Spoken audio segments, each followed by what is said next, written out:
They kicked me out on my 17th birthday with nothing but a plastic bag and a handwritten note. You'll figure it out. No hugs, no explanation, no warning, just the cold silence of my mother turning her back and my stepfather locking the door behind me like I was some burden they were finally free from. Like this video if your heart dropped and subscribe to see what happened next, because what they did changed everything. That night, I slept at a bus stop with my hoodie pulled tight over my head and tears freezing on my face. I kept reading the note over and over like it would make sense the 10th time, but it never did. I was their daughter, their own blood, and still, they threw me away like trash. My stepdad, Brian, always found excuses to hate me, said I was lazy, ungrateful, and nothing but extra weight since he married my mom. I didn't know that weight could be measured in love, but what shattered me most wasn't Brian. It was my mom, Danielle, the one who used to braid my hair before school, the one who once told me I was her miracle baby. She didn't even blink when I cried and asked why. She just said, "You're smart, you'll figure it out." And I did, but not in the way they expected. Over the next 4 years, while they partied, traveled, and posted fake family pictures on Facebook without me, I was working 16-hour shifts at a diner and learning how to code on borrowed Wi-Fi outside a library. No one knew. I didn't post anything. No updates, no messages, just silence. Let them think I was gone. Let them think I failed. I wanted to disappear until I could return with something they could never ignore. Then came the phone call, the one that changed everything. It was from my little brother, Liam. Whispers, panic in his voice. "Elena, something's wrong. Mom's freaking out. They need help. Financial help. Brian lost everything. The house. It's getting foreclosed." I didn't say a word, just stared at the phone like it was some sick joke from the universe. The same people who threw me out were now desperate for help, and they didn't even know who they were really calling. I didn't call back, not right away. I sat there on the edge of my bed in my tiny studio apartment, one they would have called a closet, and let the past run through me like fire. 4 years. 4 years of being invisible. 4 years of working doubles, eating ramen, and falling asleep on my keyboard just to build something they never believed I could. And now they wanted my help? The next day, I got another call, this time from Brian. "Elena, I know we haven't talked, but things are complicated. I was wondering if you had some time to chat. Maybe we can meet?" No apology, no emotion, just that same hollow tone he used when he told me to leave, like I was a tool he wanted to borrow now that he was drowning. I didn't respond. Instead, I opened my laptop and stared at the dashboard of the software company I had built from scratch. It wasn't just functioning, it was thriving. I had over 30,000 active users, 3 private investors ready to scale it nationwide, and a pending buyout offer that could change my life forever. But none of that was on social media. I had kept everything in the shadows for a reason, because I wasn't just waiting to succeed, I was waiting for this moment. 2 days later, I got a message from Liam again. He said they were holding a family emergency meeting at Aunt Marlene's house. Everyone would be there, cousins, uncles, even the grandparents who once said I'd end up just like my father, meaning absent, broke, and useless. Liam said Mom told everyone I'd be attending too, as if I was some golden ticket they just remembered existed. I showed up, but not how they expected. I pulled into the driveway in a Tesla Model S. Not flashy, just clean. No jewelry, no designer labels, just confidence. And a thumb drive in my coat pocket that carried the full truth about who I had become. When I walked into the house, all the noise stopped. Conversations froze mid-sentence. Danielle's wine glass clinked against the table. Brian's face tightened like he'd seen a ghost. "Elena," my mother finally said, "you look different." "I am," I replied, "but don't worry, you'll get used to it." They didn't know how to react. My uncle offered me a seat. My aunt gave me that fake smile people use when they don't know whether to hug you or hide their wallets. And then, right on cue, Brian stood up and cleared his throat. "Well, I think it's time we talk business." I leaned back in the chair, locked eyes with him, and smiled. "Sure," I said. "Let's." But none of them knew, not yet, what I had brought with me. What I was about to say would flip everything upside down. Brian paced near the fireplace like he was still the man in charge. We've hit some financial setbacks, he began, pretending to sound humble. Bad investments, market crash. We're trying to keep the house, and your mother's health isn't what it used to be. It's been stressful. Danielle added quickly, we didn't want to involve you, Elena, but your family, we thought maybe you could help us get back on our feet. A small loan, just to hold us over. A small loan? My chest burned. These were the same people who didn't offer me a blanket when they threw me out into the cold, who didn't call me once on a birthday or holiday, and now they wanted help, like I was just a bank they forgot they had. I took out the thumb drive and placed it on the table. Before we talk money, there's something I want to show you. I plugged it into the TV. The screen lit up. First a logo, then a short video, graphs, headlines, reviews, a Forbes article with my photo. Young CEO builds software empire from nothing. Investor meetings, user testimonials, valuation numbers, $8.2 million, projected growth, 500% in 2 years. The room was dead silent. Then my voice in the clip, I built everything from scratch. I had no money, no family support, just determination. Sometimes pain is the best fuel. Danielle gasped. My uncle choked on his drink. Liam looked like he was going to cry. Bryant just stared. I turned off the video. I built that while you were pretending I didn't exist, I said calmly. And now, you're here, asking for help? Elena, we didn't know, Danielle said quickly. You should have told us. I tried, at 17, but you told me to figure it out, I said. There was a long silence.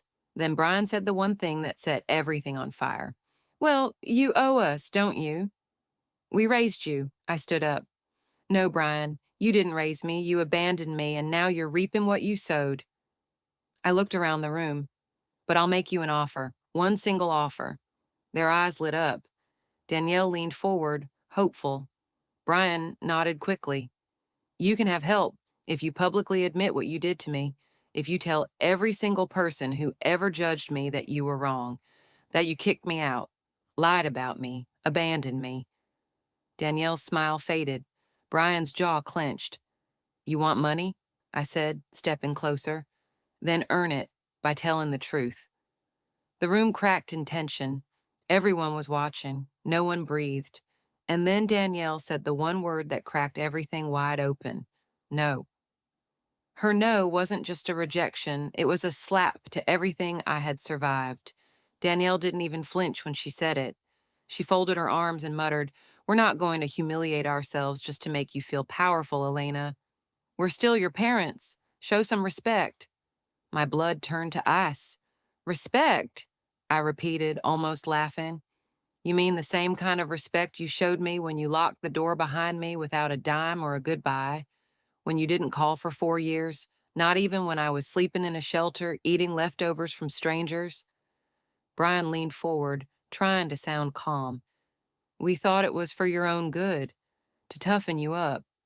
And look, it worked. You're successful now. Be grateful.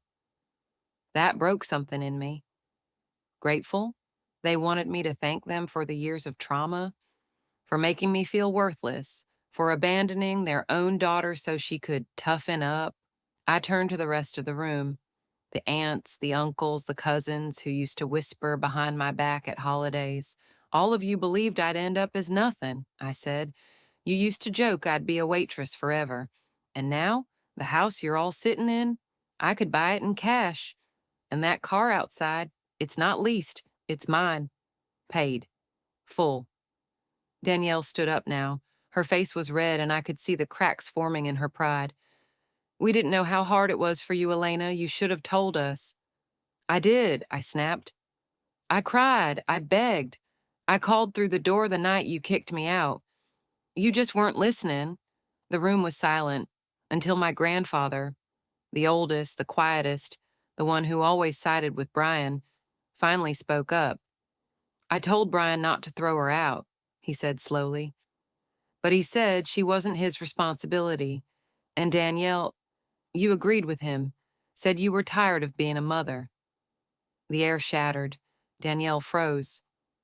Brian turned toward her. You said what? She didn't respond.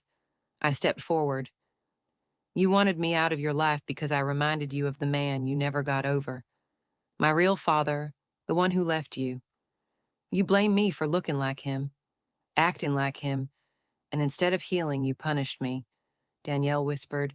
Elena, I was in pain. And I was a child, I shouted.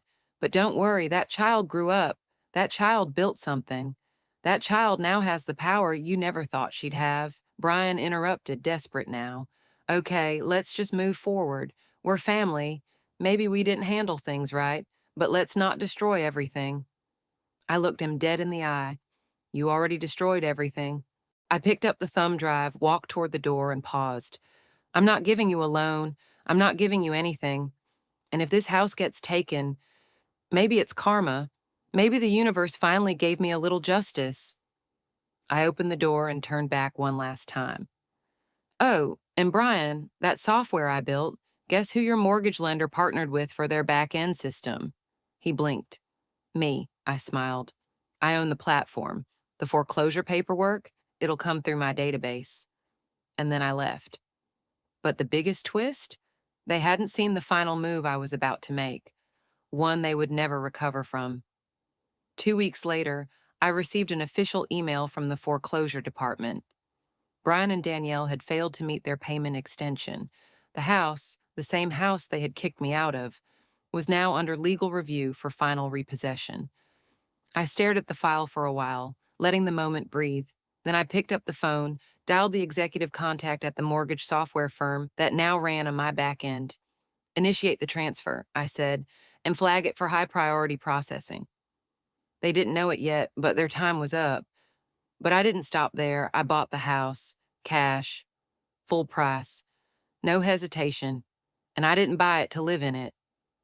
No, that place was stained with memories that still burned every time I closed my eyes. I bought it to take it back, to reclaim what they thought they could throw away.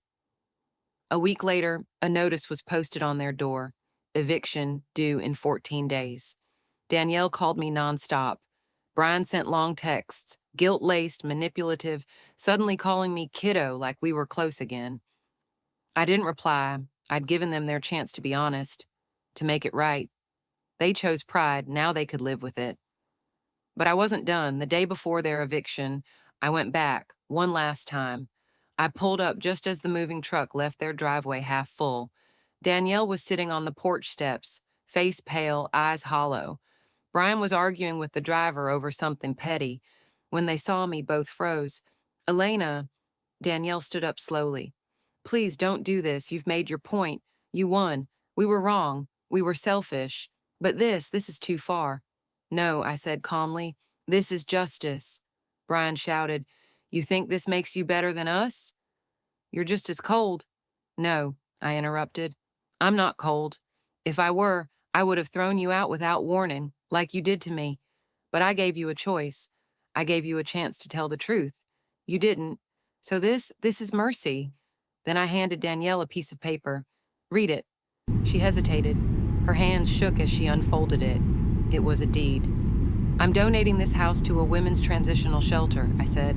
Young girls like I was, kicked out, abandoned, forgotten. This house will protect them, give them what I never had. Tears welled up in her eyes. Elena, please, where will we go? She whispered.